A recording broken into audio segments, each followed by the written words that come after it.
Today, I share a song from my homeland, a story woven in melody.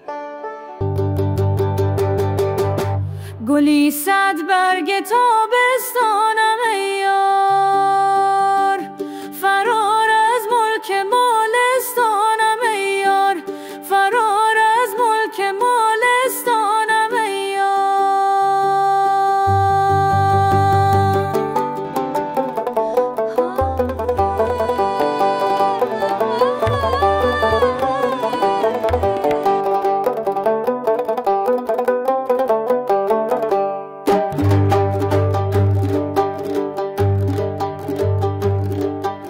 همان روزی که گشتم از وطن دور، خدا داند پریشان حالم ای یار، خدا داند پریشان حالم ای یار.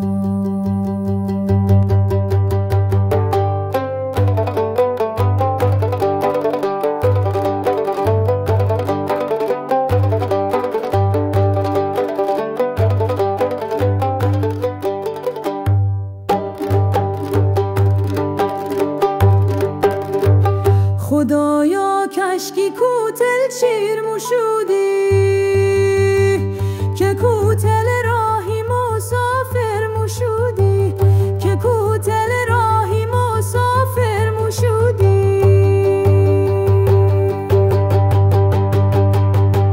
کوتل راهی مسافر چه باشد، مو از دید خو اول گیر موشودی، مو از دید خو اول گیر موشودی.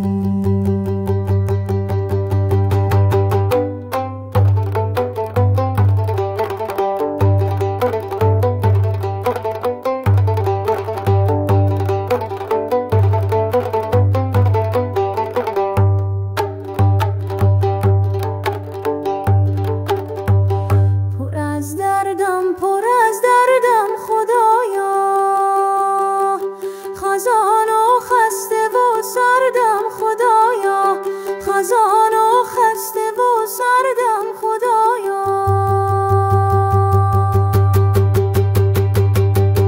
دلم دریای خون از خایقی دید، که سوی خانه برگردم خدایا، که سوی خانه برگردم خدایا، که سوی خانه برگردم خدایا.